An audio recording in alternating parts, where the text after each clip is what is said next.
Okay, folks, we're going to go ahead and get started here. So it is such a pleasure to be here with you all today. My name is Juliana Green. I'm from the Bloomberg Center for Public Innovation, and I'm going to be your moderator for today's session. So it is my pleasure to welcome you to FormFest 2023 and this session titled Demos, Forms in Sonoma County, California and Syracuse, New York. So my formative form story. When I worked for the city of South Bend, I worked on a social assistance program that in order for end users to enroll into, they had to first get enrolled into a state benefit program with the state of Indiana, which was way oversubscribed, which meant it was almost impossible for people to get enrolled into our undersubscribed city program. So by creating kind of a pretty simple form and detaching the intake process from the state, we were able to double our enrollment, if not triple our enrollment in that program. So with formative form stories out of the way, just a couple of maybe just to set expectations, this is going to be a 1-hour session with 2 really exciting demos. Our first speakers from Sonoma County, California will present for 20 minutes, and then we'll pass to our second speakers from the City of Syracuse, New York, and we'll save the last 20 minutes for a joint Q&A session with both groups of speakers. Reminder, you can add questions into the chat at absolutely any time. Shout out to our chat manager, Charity, who is going to be capturing all of your great questions for our speakers. So please feel free to include those at any time. So with that, let's go ahead and get our first demo started, titled Building Internal and External Forms in Sonoma County, California. So I'm going to turn this session over to Cieara, Gregory, and Carolyn, who will get us started by sharing their formative form story. Good morning, everybody. My name is Cieara McKetchnie-Stanley, and I'm a business systems analyst with Sonoma County. I've been with Sonoma County for about 4 years, and I come from a background of administration and nonprofit work with adults with disabilities. So I have a lot of experience with manual paper processes and kind of converting those to digital forms. And my formative form experience was recently the California DMV. I needed to renew my license, and we actually use the same tool that they do. And it was a just beautiful, super simple process to renew it. And I was able to check out online. I got my receipt, and it was just a delightful experience, which is not something you usually say about the DMV. So that's my form experience. Good afternoon. My name is Gregory Williams, the Senior Digital Transformation Analyst for Sonoma. A little bit of background about me. I worked at Xerox coming out of UC Berkeley for 27 years using e-forms and compound documents. I then moved to Solano County, where I worked as a Senior Digital Business Analyst for 14 years. And coming this December, it'll end up for my 2nd year at the County of Sonoma. And my name is Carolyn Staats. I'm the Director of Innovation for the County of Sonoma, focused on IT enterprise applications. I come from the private sector. I was the CIO for Birkenstock for 13 years before coming to the County of Sonoma. I've been with the county for 10 years. And my form story relates to the very first form that we launched, which was a staff development and wellness benefit that the county makes available to all the employees. We have over 4,000 employees, and everyone gets an annual benefit, but you have to purchase it first before getting reimbursed in an upcoming paycheck. And the process was taking months for approval and reimbursement. And so for a lot of employees, they couldn't take advantage of it because they couldn't really afford to be without those funds and wait several months to have them reimbursed. So we made that our first digital form initiative almost 7 years ago, I want to say. And we went from months for reimbursement down to you could have approval within a day, and it would you would get your reimbursement in your upcoming paycheck. So that's our story. So just to talk a little bit about forms at the County of Sonoma, we are going to fly through this presentation, but as I understand, you will get recordings and you will get a copy of the deck because we have packed it with information. We started our journey like I said, more like 7 or 8 years ago. So prior to COVID, Sonoma County is at the forefront of multiple technology and business innovative initiatives. One of the big ones that I'm responsible for is called the Access Initiative. The Access Initiative started in 2017 after our huge fires that were publicized worldwide, essentially. And we won the Financial Times Award for excellence and innovation in the public sector. And I don't think we have any of our UK partners on this particular session, but I know they're in FormFest. We beat out a lot of UK competitors for that award. So I just like to give us a shout out for that. Anyway, what happened with that is that was a big initiative, and we created electronic forms to capture consent by taking out an electronic consent to our homeless population to help them engage with our collaboration access team in order to connect them to key services for mental health, substance use, housing specifically. So it's a huge initiative that has won multiple awards. But what was really interesting in that is that we worked with our vendors, and we already had SimplyGov on board for our electronic workflows. We also had Adobe on board with electronic signatures. When IBM came in to work with us on that project, we said, we're not going to keep reinventing things with different vendors. So vendor A, you have to work with vendor B, and you have to work with vendor C. So that was really one of the innovative components, was saying, hey, when you have technologies in-house, make sure that you're pairing them together and not paying vendors to reinvent wheels or make sure that they're required to use technologies that you've already got. The slide that we're landing on that you're going to be capturing as part of your take-home materials is, again, know why are you doing this? How are the initiatives you're looking at aligning with your strategic organization's objectives? All right. How is it going to benefit if you're public sector, how is it going to benefit the public? How is it going to benefit your internal clients? The obvious reasons around automating are around getting rid of manual processes, collecting the data, then you can report on the data and you can show metrics and you can forward your objectives and get funding. And you can also bring up the level of your staff in your organization, start using these tools to be productive in all the low-hanging fruit where e-forms to automate a process can be encouraged for staff at all levels. You're going to see in this presentation from my fabulous team a roadmap. Don't just know how you're aligned and what your purpose and your vision is, but what are real strategies and objectives that you can latch onto and use those to carry out some initiatives to keep getting more funding from whoever it is that's funding your initiatives in your organization. And then again, look at the methodology, which my team is going to be speaking to in just a minute as well, and make sure you're getting executive buy-in. Who is that target audience? How do you get that high visibility and those quick wins? It's not just low-hanging fruit. Sometimes it's a hard project. Staff development was not an easy project, but it got everyone's attention right out of the chute. So it was a winner. And with that, I'm going to turn it over to my highly qualified team. All right. So kind of going along with what Carolyn's talking about, we're going to be talking about sort of our roadmap and methodology of how we've actually taken on the digitization initiative. So the first steps in moving us towards our digitization goals was to develop a digitization strategy. And this is the overarching and high-level document that's going to outline your entire project. When you're creating your digitization strategy, you should be looking at your bigger picture and what is your project? What are your expected outcomes and benefits? What are some of the risks or challenges you might face during this initiative, or the impacts to the organization, both the positive and the negative? What is your service strategy? How are you planning to communicate your project to your audience? One of the most important things you're going to want to outline, though, is your key metrics for success, because this document is going to be what you and your staff are going to continue to refer back to throughout the life of your initiative, and that's potentially for years.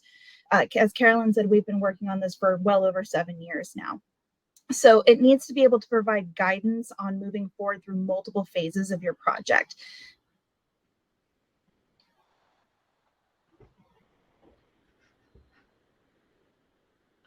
Have you ever wondered, where have e-forms come from, or electronic documents? Well, back in 1982, Xerox produced the first commercially GUI, graphical user interface, with the Xerox 8010 workstation. It was the first generation of electronic desktops, mice, electronic documents, email, and printing. It was the first example of WYSIWYG. What you see is what you get. And that was one of the big plays for Xerox, is that you could create something electronically and know exactly what it would look like when you printed it out. Down in the lower right-hand screen there, that's a picture of me when I had hair. Those two workstations were called Sam and Dave. They were unattended workstations that took a process with Blue Cross and Blue Shield 3 hours to actually produce manually. The two workstations there actually cut that time down to under 16 minutes.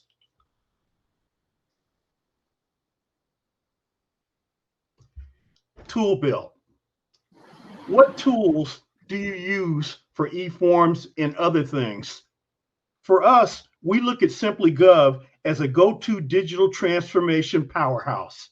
You know, when you start doing some of these projects, there are so many things that you got to keep track of. Are we going to create eForms? Are there workflows that need to be stood up? Are electronic signatures needed? Is the dashboard interactive enough? And what are the reports going to look like?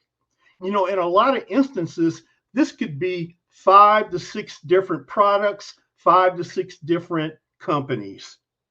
What we like about SimplyGov, we basically call them friendly, the Swiss Army knife of products.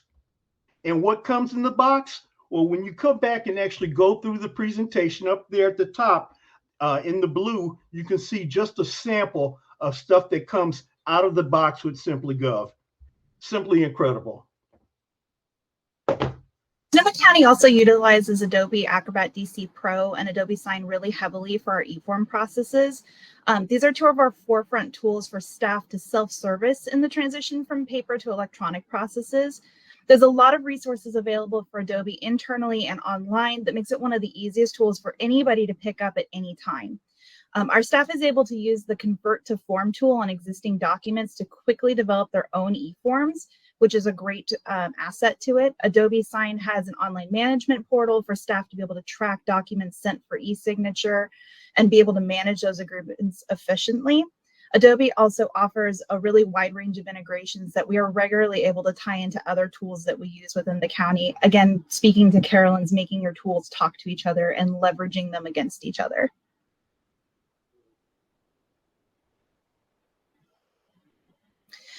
So the next part is the implementation plan. And so this is really the nuts and bolts. Now that you have your guiding strategy, it's time to really develop what your initiative is. So while the digitization strategy is your broad and overarching guide, the implementation guide should really be your granular plan and outline of how exactly you plan to achieve your overarching project goals. You want to focus in on your project structure, your implementation requirements, your internal and external resources and support, and any additional resources that you need to develop for your own specific projects. By outlining the details of your project in your implementation guide, you're going to be setting a roadmap for yourself and for your staff to keep your initiative on track and ensuring that they have something to refer back to when monitoring the progress and looking for the next steps of your project.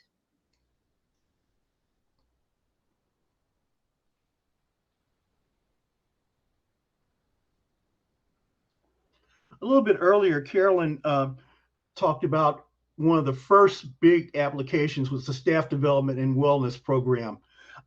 When we're looking at exactly how we were going to implement that, we needed to keep under and remember about the methodology, basically using the target audience as top down to basically get executive buy-in, high visibility projects, high value propositions. So as we look through this, the staff development program and wellness had been developed for Sonoma County employees to encourage learning wellness. It allows them to get the reimbursement and eligible expenses after they actually submitted the tool. The wellness reimbursement application is a tool that was developed to streamline the submission and reimbursement of the claims. And so let's look at, did we check off all the boxes? Well, Visibility by all staff, including executives, check. Impacts all county staff, benefits available to all county departments, check. Simplified submission, process to staff development, wellness reimbursements required for staff, check. Reduce costs, reduce paper, reduce errors through requirements and notifications and built into form, check, check, check. So this is just a quick overview of that staff wellness benefit. It's just a snapshot of the form that we have. And something I just want to point out on here was that we really took the time to make this process innovative. So you can see there at the top, the first field is your required employee ID number. And this is tied in with our HRIS system. So when an employee goes to actually submit a reimbursement, it actually is pulling all of their information, including how much money they have left on their reimbursement account, which makes it an easier process to submit and know how much money you have left when submitting a claim. One of the other things here from an administrative standpoint is we've reduced the number of errors and the amount of time that the administrators have to go back and forth between staff by putting a drop-down menu in. And with that drop-down menu, we've added a pop-up that gives them eligible or ineligible expenses. So people are not submitting claims that will not be able to be reimbursed, or there's a note that lets them know ahead of time, hey, don't actually submit this, you're not going to get paid for it. Down a little lower, there's a required field that they're required to add a receipt or documentation. So the administrative staff's no longer having to track down signatures, track down the documentation. When you submit your form right off the bat, all of the pieces are there to make it move forward quickly.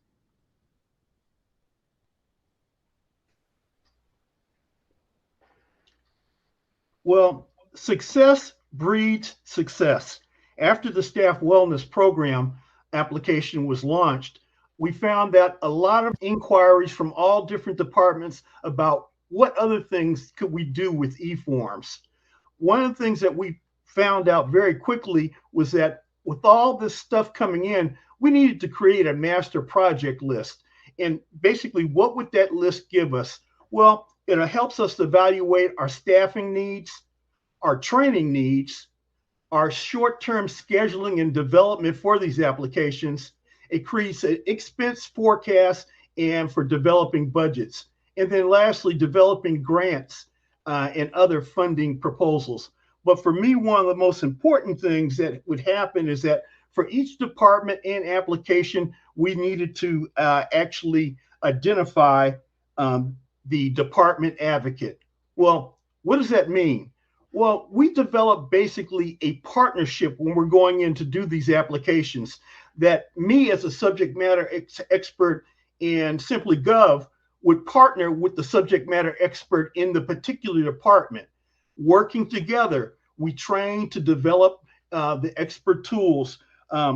We actually went in and identified the current process. We identified the pain areas. We would identify what the re-engineering would look like, and then how to implement that best using Simply Gov. The partnership was crucial. The partnership was strong.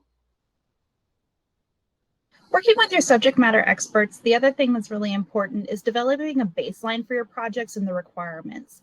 We've developed a bank of questions that help us determine the requirements for each project. Things like, does it need additional languages to be available in? What are helpful improvements to the process? What is security around the workflow? What isn't working with this process, or what are the pain points? This is one of those good in, good out moments. The requirements are the backbone of your project and help you ensure what you create is what everyone has in mind. A benefit of making a standardized bank of questions like this is if you don't have the bandwidth to work with a partner on a project right now, or perhaps the project just maybe is in the baby concept stage, staff can work on answering these questions and fleshing out projects without your assistance. Then when you're ready to start working on it, you have a solid foundation to take off from.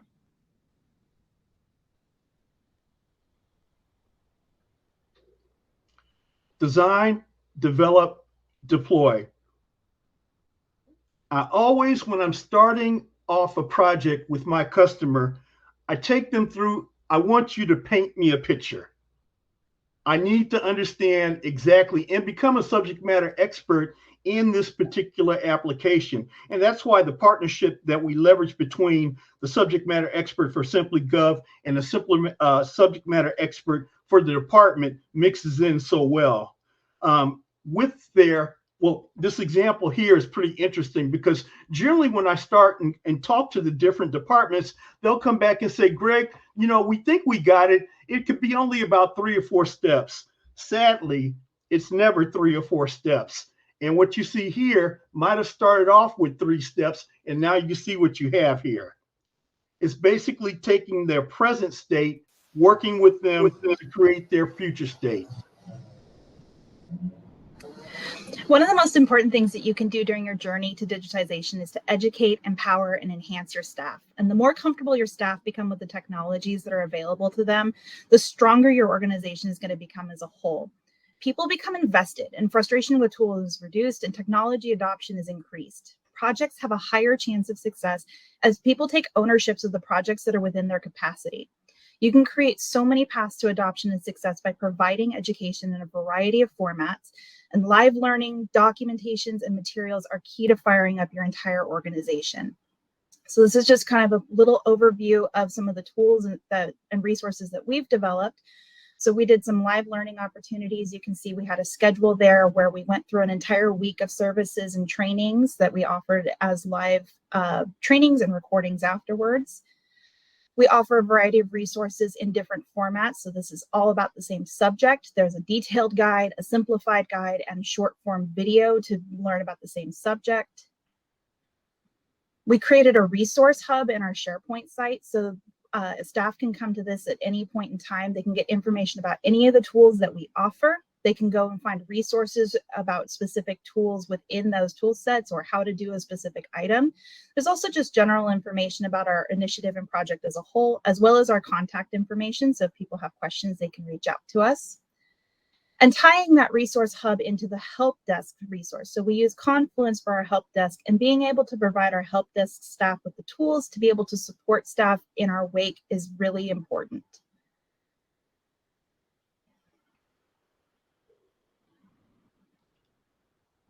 Most e-forms applications should come with some standard stuff that you should always ask for. Basically, creating dashboards that will give you information, advanced column search to merge data, and views that come that are actually used can be exported to Excel for later interrogation.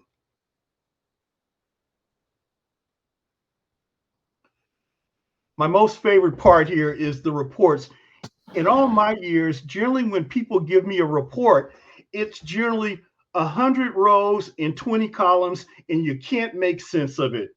The main thing about reports is that you want to paint a picture, you want to paint a story, and that by just looking at it, you can see exactly what's happening for your department or your company. And then on top of that, you don't want to have to go chasing after the information. In this example, the information comes to you. So the reports they're active, not inactive. The last idea that we want to touch on is this idea of concept to capital. And innovative projects are always going to be in a better position to garner funding. Whether that be through grants or increased budgeting, the aim for continuous improvement, trying to stay in front of forefront technologies that are available to you is going to be the best way to tackle challenges and leverage funding successfully for projects that are in place. And then just in closing, this is just a quick little snapshot of some of the projects that we have upcoming and some recent successes that we've done. We've done a public records request, and most government agencies know that that's always a pain point for us. We've had some payment processing going into place. We're using SimplyGov to create a public defender financial application, which will impact every single person that is seeking public defender services. We're working with the Clerk Recorder Assessor's Office to address some restrictive covenant language, and we recently have put into place an IOLARO form which addresses complaints to the Sheriff's Office. And that is a very, very quick overview of Sonoma County's journey to digitization. Okay, thank you, Sonoma County. That was an amazing presentation. So with that, I want to start inviting Syracuse. If you want to share your audio and video and start pulling up your presentation, that would be wonderful. Team Sonoma, I'll have you hit that button in the top of your screen that says stop sharing audio and video. Just for now, we'll have you come back during Q&A. Awesome. Okay. So with that, we're going to go ahead and start transitioning to our second demo titled Forming Fairness, a page out of the Procurement Excellence Playbook.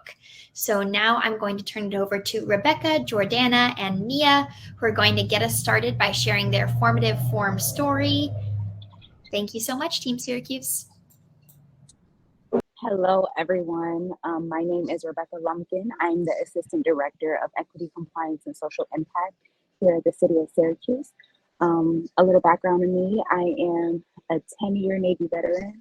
I have experience with contract management, Lean Six Sigma, process improvement, and purchasing. And now I'm here. So I'll pass it to Jordanna. Hello, everyone. My name is Jordanna Coutinho. I'm the Innovation Designer at the Office of Analytics, Performance, and Innovation. Much like you, all you people in this room are familiar with our office, the former innovation team at the City of Syracuse, lends design, project management, and data support to city teams or departments, like Gregory mentioned, subject matter experts who have to run with these projects every day and champion them on the ground. And I will pass this on to Mia. Hey everyone, my name is Mia Capone, and I am actually a fellow from a Harvard Kennedy School organization called the Government Performance Lab. And I work really closely with the City of Syracuse in this procurement transformation project, of which this form redesign was a big piece of our first year of our project. And excited to hand it back over to Rebecca. Okay. So today we will be discussing how this initiative connects to the Syracuse goals and the Procurement Excellent Project. We'll talk about our equity policy and our goals, why we needed to change the form, how we used a user-centered approach, the research and design process, and then the results that came from everything, and how we plan to track the impact of the form. And then also we'll have a mini hands-on demo at the end. So next slide. So just a little background. Typically state and local governments spend about 20 to 50% of their budgets on procured goods and services. And that can range anywhere from road repairs to implementing social service programs. However, procurement is typically viewed as like a back office project. So most people or agencies don't look at procurement as an actual tool to achieving their goals. So that's what we've focused on in procuring like the Procurement Excellence Project. So within Syracuse, we have historically marginalized groups, and we've noticed that equity isn't proportionately shared. So yes, Mia, can you step in? Absolutely. So a big focus of the work in the City of Syracuse around making procurement more accessible and fair for vendors, all types of vendors of all backgrounds, was to focus on our equity work. So, our procurement currently in the city, like many other cities across the country, we have a challenge where we're most able to work with incumbent vendors over and over again, and new and diverse small local owned businesses have a really hard time entering the procurement processes at our city. So that's where a lot of this work comes from, is trying to help our diverse and local vendors enter our procurement processes in a fair and helpful way, so that way they can be successful and compete on our city contracts.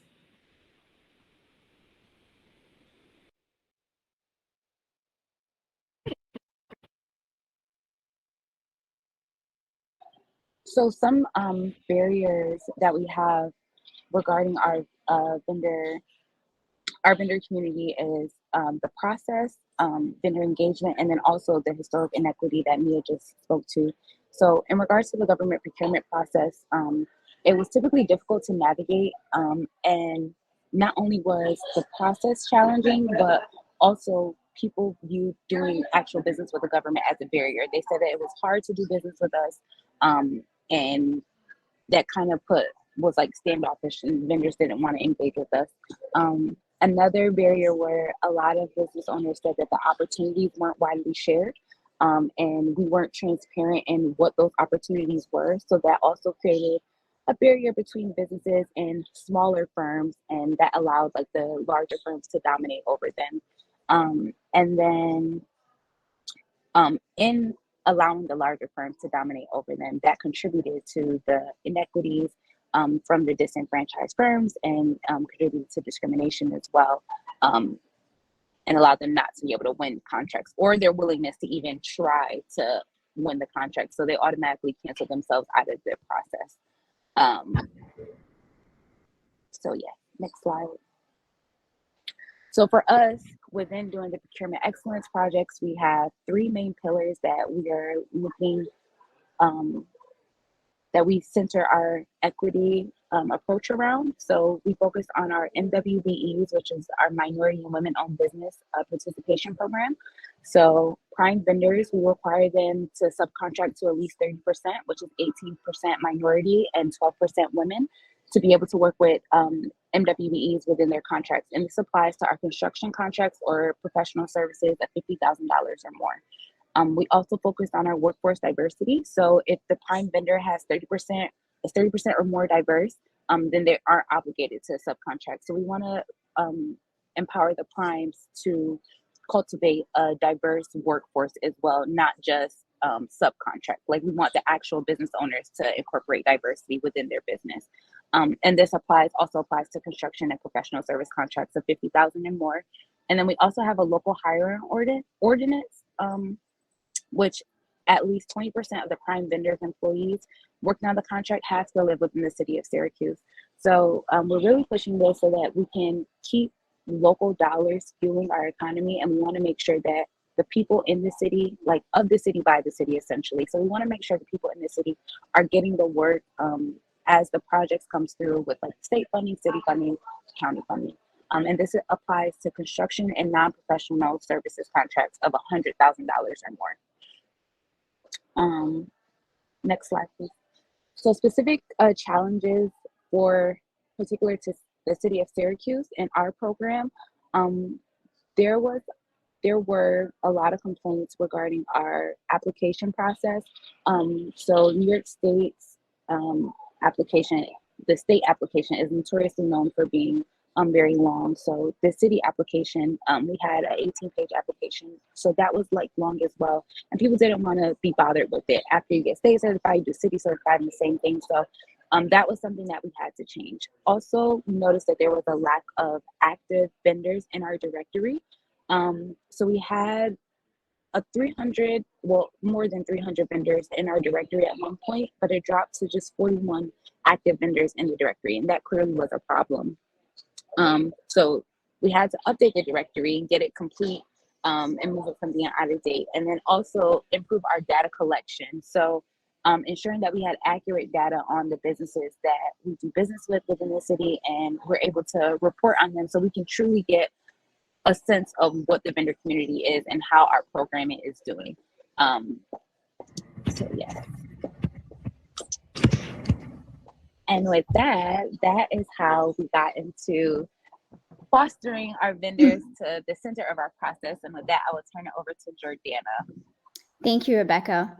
All right, so like Rebecca was mentioning, the equity office is experiencing a lot of issues, and as part of the procurement project, reached out to the API team or the innovation team for design and process improvement support. Before we jumped into any of this work, we wanted to make sure that our approach was human-centered. This followed the basic model of doing discovery work, taking the insights of what we heard from our vendors, channeling that into developing a new application, making sure that we created multiple iterations that were then tested with our vendors, and then finally digitizing it and launching it on a new platform. Right. So as part of our discovery work, we were able to conduct interviews and surveys. This was over a period of from 2021 to 2022. We did a vendor survey of around the general procurement process, and then we did more specific contextual interviews that focused on the certification application and the program experience itself. We were able to engage active vendors on our directory as well as prime contractors. We also were able to engage technical assistant providers and subject matter experts. The goal of this engagement was mostly for us to get an experience of what vendors were going through while they were getting certified. This was not just with the city certification, but with the federal and state certifications as well. Like Rebecca mentioned, we understand that this certification doesn't exist in isolation. Often vendors have to apply for multiple certifications at different levels in order to obtain contracts or opportunities. We also wanted to understand the specific challenges or barriers with regards to our application and our program. And then we were also looking at ways in which we could leverage resources and other support services to improve their application experience and their overall experience within the program. With the I team, the equity office was able to use tools to better manage who they were engaging. Sometimes, and again, I'm sure we're all familiar with this, we don't have a lot of time to do research work. So we had to ensure we built a representative sample of the audience that we were engaging. We used tools like persona mapping and 2x2s to ensure that we had various sizes of businesses, some were that were larger and more experienced and had frequently engaged in business with the city, as well as smaller businesses that were looking to engage with business in this city. Right. After we went through the process of interviewing, surveying everyone, we had a lot of data to synthesize. We found that it was helpful to use tools like empathy mapping that allowed us to convey the user experience to the city departments that would be in charge of then building these tools. We wanted to ensure that the insights that we pulled from the data were actionable, so anything that we could use to build our design evaluation criteria. So this helped us ensure that whatever changes we made within the application and the process itself championed the user perspective throughout. Right. And then we developed our evaluation criteria. This is a simple checklist similar to the questions that Sonoma County had shown us. A gut check for us to ensure that any feature changes or any process changes we implemented met the criteria that we outlined. Was it increasing visibility? Was it increasing transparency? Was it increasing the ease of use for applicants? Every time we went through the process of evaluating what changes to make or how to improve our tools, we use this evaluation framework to guide us. Again, this is something that we were using at our check-ins and our meetings to ensure that we stayed on track throughout. Not losing sight of the fact that while we were looking at the vendor perspective to ensure that there were no barriers there, we also wanted to ensure that our staff were able to process these applications in a timely manner, and they didn't find this process burdensome on them as well. So some of the insights that we pulled from the interviews that we conducted was that, our assumptions were confirmed, the application was burdensome, it was often repetitive, and it was inaccessible. Some pain points that we were seeing were that applicants found it super hard to find the application itself because it was paper-based. So you'd often have to go to a community partner or come into the office to pick up an application. And there was no online or digital tools to really navigate this process, or whatever we had was minimal or out of date. We also found that applicants required a lot of time to prepare to fill out the application. This meant ensuring that they had all their documents ready. And with a smaller business, this is crucial because it takes time away from doing the actual work that they would need to do to generate revenue for their businesses. So this is why we found that a lot of businesses were leaning on technical assistance providers. And it also showed us that we needed to ramp up our support services or make it as easy as possible for applicants to troubleshoot these processes on their own or have the resources that they would need to navigate the process themselves. We also found that like, again, Rebecca was mentioning, the New York State process was extremely long and cumbersome. So we had applicants that had been through that process who were then applying for a city certification, because often how it works is when you're trying to obtain a contract, a New York State certification isn't enough. If you're doing business in the city, you have to have both the New York State and the city certification. And then going through that process, which is a robust verification process where you have to, show many different eligibility criteria or proofs or meet certain requirements. After you go through that long process, having to sit through the city's verification process also seemed burdensome or long. And again, an opportunity space for us was really to recognize that certification process and create an expedited process for applicants that had a New York State certification. And lastly, just ensuring our tools were easily accessible and widely available.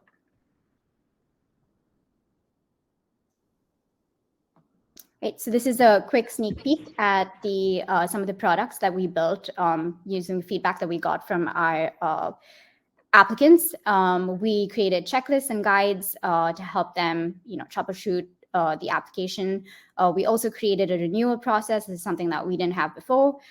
So we had a lot of, which is why we were seeing a large drop in our active vendors on the directory. There was no real way for them to renew their applications without having to go through the whole process again. So we created a renewal process. We also created an expansion process, which allowed applicants to keep their business profile up to date.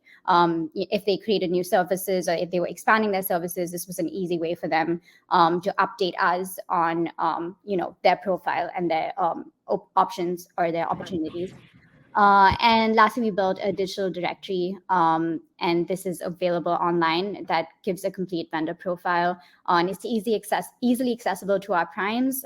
So when they're looking for contractors, this is an easy spot for them to find that.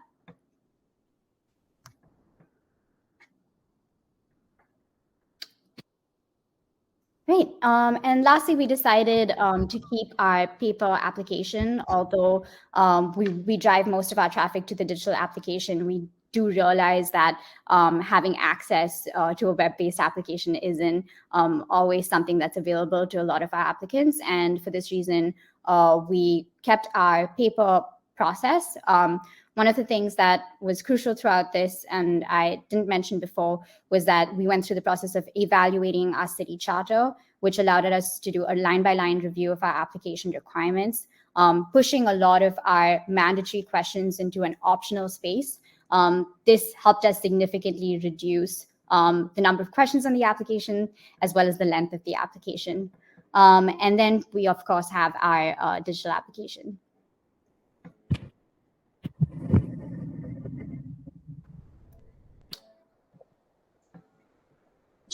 All right, so excuse me. Since the launch of our application, we've been able to double the number of vendors listed in our web-based directory. So when I started, we were at 42. This was in June. We're currently now today at 104. So we've been able to increase that over the coming weeks. In processing each application, it takes less than 10 minutes. So we're able to get in, review the application, pull up the application that you submit while we're processing it so we can compare the documents. And it takes approximately 10 minutes. So we're able to get more vendors certified more quickly. And then also, due to us going digitized, our efficiency translates to over 45 hours of staff time change. So it's been a real game changer, not only externally, but internally as well for our staff. Next slide, please. So the impact. Overall, we've been able to increase our vendor pool since the launch of the application. We also are able to use the directory as a multi-use approach. So as we continue to grow the directory, we're able to use it for business owners to search for opportunities and meet the MWBE goal. But we're also able to use it as a strategic resource for upcoming contract requirements that we have. So when we have like a big developmental contract or maybe a specialized electrical project that's like citywide, we're able to refer to that directory to be able to pick businesses from there. Also, in regards to our processing time, so on average, from when an application is received to when it's fully processed, it takes about 4 days. So we've been able to cut that time down significantly to days from months as it was previously. And then lastly, we have increased visibility and transparency. So now vendors, they have increased access to the equity team, and they can focus on like our updates for like application status. We've been able to increase communication with them, and then provide real-time assistance to them if they need anything.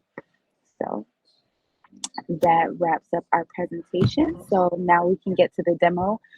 So Joe will show what the vendor sees when they log on and how that looks for them. And then I will show you what the staff sees.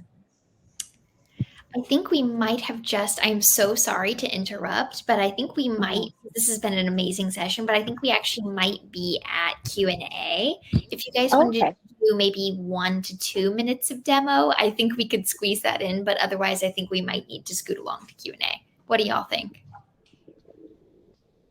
I'm open to doing Q&A. Yeah, we can do Q&A. Okay. All right. Thanks. We've got some great questions from the audience that have been piling up. So Sonoma County, I'm going to invite you all, if you want to start resume sharing your audio and video and come back on, we'd love to have you. And Syracuse, if you wouldn't mind staying on with your audio and video, that would be wonderful. I'm sure folks are going to want to see y'all as we start answering these questions. First of all, thank you so much, Syracuse. This was such an exciting presentation, and I think it really drove home the point of how much impact you can have via the Humble form. So our first question is for Sonoma. Sonoma, what was the compensation for completing the form? What was the compensation for providing usability and accessibility information for the form that allowed y'all to intake information for the sheriff's office? Carolyn, you're on mute. I'm not sure what is meant by compensation. Elizabeth, do you want to add in the chat what you mean by compensation? I interpreted that as the compensation you pay folks for user testing, but I know one of your forms was also for compensating. So we have ADA. So ADA is a requirement in any form, in any website, in any offering from the Central IT Department for the County of Sonoma. In terms of costs, we have now staffed a digital transformation team. So essentially, the internal cost would be the cost for creating any of the forms are the costs for our staff. So the forms go through a prioritization standpoint as we enter each year. And the IOLERO form was a high priority because we had a lot of questions coming from the community around how charges and arrests out of the sheriff's office aligned with the diversity of our population. So that was really the impetus for that form. But in terms of what it costs the county, it would only be internal resources from our team. Gotcha. That's helpful, Carolyn. And Elizabeth, do feel free to add additional clarifying in the chat if you'd like me to follow up on that. Syracuse, a question for you. How, in your design of this new kind of like procurement system in form, did you address language barriers and technology proficiency level?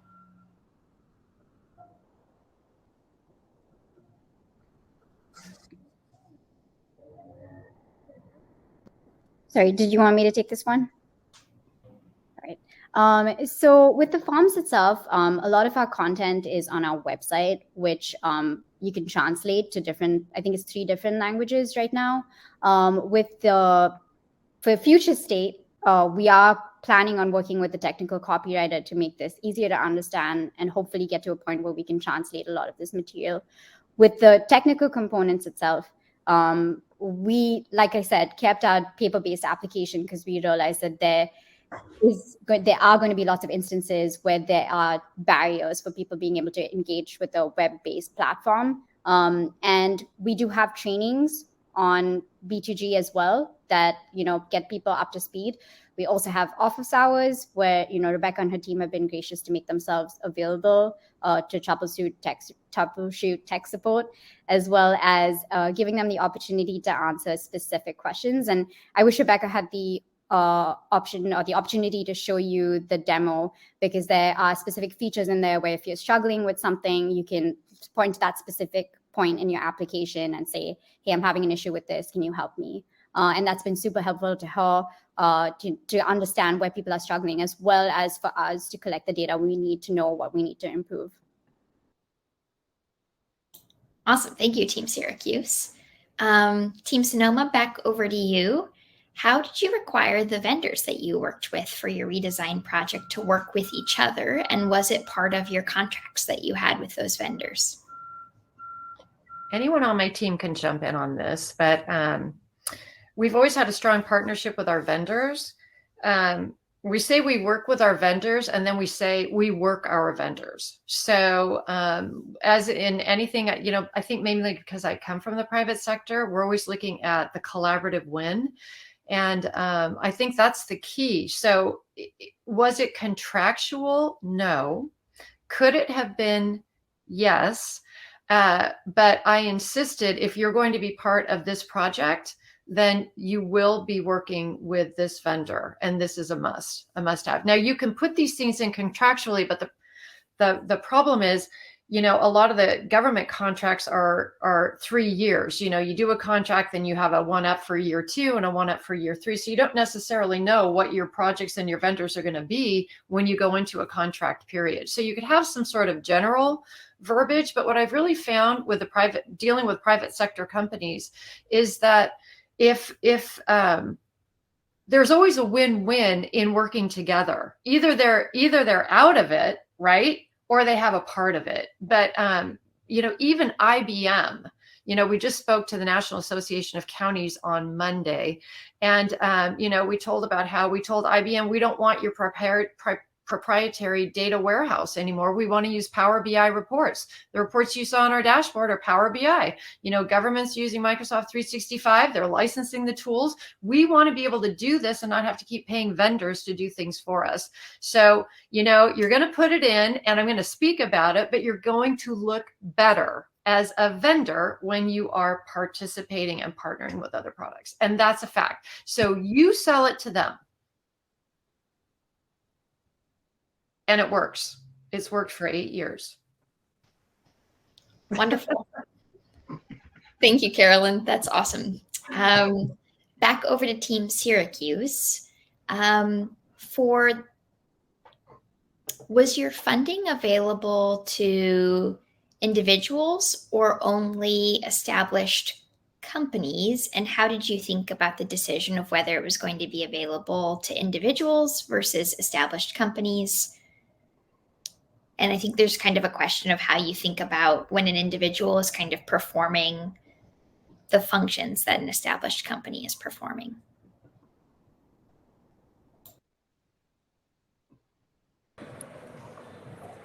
So I'll start answering this and then I'll pass it to Mia. But I believe that the grant had to be, because it was Bloomberg, partnering with the GPL, which is Government Procurement Lab. So it was with an established agency that they were able to get it. So I don't believe an individual would be able to apply with it, but I honestly would have to do more research. Mia, if you could piggyback on. Want to make sure I'm not fully understanding the question, but I think maybe they're referring to like the business vendors that we work with in the MWBE application, MWBE app program. So we actually do have a lot of very small micro-sized businesses who may be just one person or have 2 or 3 employees. So there is some eligibility criteria where this business has to be registered in Onondaga County in our county. And has to have like certain business components to be able to be certified as a minority or woman-owned business. And then the City of Syracuse contracts out a lot of our, almost 50% of our budget for goods and services that we provide to the community, from plowing snow from the streets, or filling in potholes, or providing preventative treatment for those struggling with opioid addiction. So the way that we work oftentimes in our community is through contracting external vendors. And what we're really trying to do with this form and with this MWBE program and directory is have a better understanding of our diverse vendor landscape, so we can better connect them to open opportunities to work with the City of Syracuse and make sure that our government taxpayers' dollars are fair and accessible, and that our workforce looks like the diversity of our community. I'm so sorry if I misunderstood you. I thought you were referring to the funding for the grant about how we got the Procurement Excellence project. So I apologize. Thank you, Mia, for that. Thank you both. That was very helpful. I know I worded that in a slightly ambiguous way, so I can see how that came up, but thank you both. Back over to Sonoma. Sonoma, how many forms redesign projects has your team undertaken, and how many users has this impacted? You're on mute, Carolyn.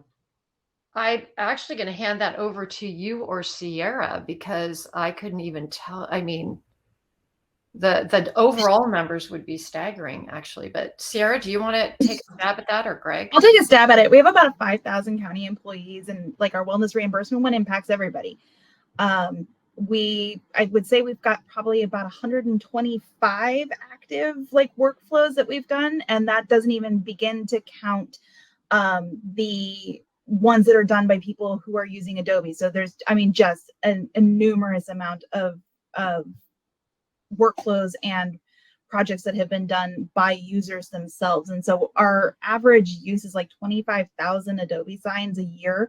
And so that's people who are actively using either checklists or contracts or forms or whatever that they're choosing to use Adobe Sign for. We have no way to really measure the metric of how many users have created forms for themselves. But if you go to the Sonoma County website, there is just a staggering number of PDF forms that are available on there, and that's all self-service use.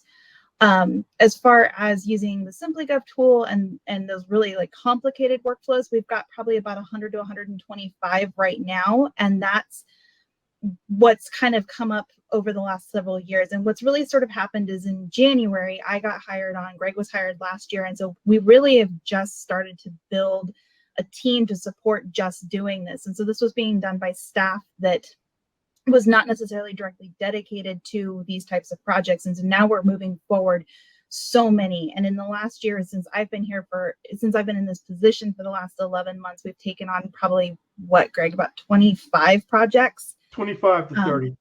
Yeah. And they're huge projects. We're talking entirely redesigning the ag commissioners database and how they land on their website and people get their licensing and those types of things. So these are massive projects that are going to take months and months to complete.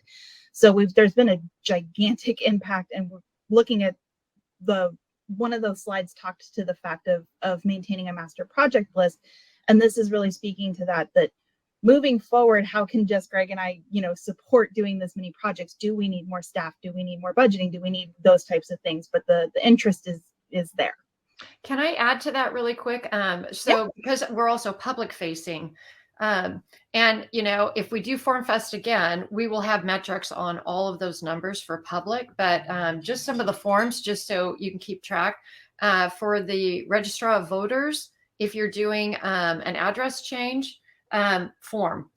So we are a county of 500,000 people, over 500,000 people. So that applies to everyone.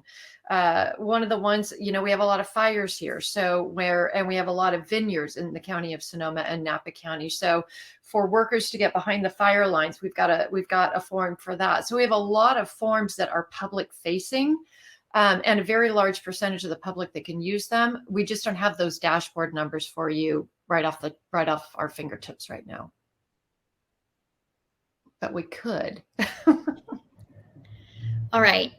I think I'm going to open up one final question. I'm going to target this to both Syracuse and Sonoma, maybe a minute apiece each, because we're almost right at time here. but I'd like to know, how has your team overcome internal resistance to change in these projects that you've been doing? Maybe we'll start with Sonoma and then over to Syracuse. I'll take it. At the end of the day, it's our job to show the customers what the benefits are. And as we do that, the adoption becomes greater and greater. Yeah, there are always going to be individuals that are resistant to change, but if you can make them a part of that changing and let them adopt what we're trying to do, it seems to be working better. I'm just going to tack on to that. I always have a little saying that I go with it. The technology should be a sidewalk, not a roadblock. And getting people on board with it is creating a product and a flow that people feel that is assisting them to get to their goal faster. It's the sidewalk. It's not the roadblock to get past. That's when you start to lose people. All right, so for the Syracuse team, I would say for us, kind of similar to Sonoma, but I would say it would just be building trust internally and externally. So internally, it would be building trust within our stakeholders to just show them that this is a better process and this is the way forward, and that we are here to make their lives easier. So again, like getting them to really buy into the process and what we're doing. And then externally, I would say allowing the vendors to build that trust with us and allowing us to show them that we're trying to meet you where you're at. We're trying to keep you in mind as we're building out these processes, as we're looking forward to making things easier for you, not harder, and just really fostering the relationship and not just spitting data or jargon words at them. So I would say building the trust is how we overcome. That is a wonderful note for us to end on, Rebecca. A huge shout out and thank you to Cieara, Gregory, Carolyn, Rebecca, Jordanna, and Mia. This was really an all-star lineup. Thank you both for your demos and presentations. These were really clearly impactful projects, and it was really exciting to get to learn more about them. So with that, folks, we are going on 30-minute break. You can choose to use that time to join some of the networking sessions that are happening by clicking on the networking button on the left of your screen, or feel free to stretch it out, grab a snack, and be ready to come back for our main stage at 4 p.m. Okay, folks, have a great day. Thank you. Bye.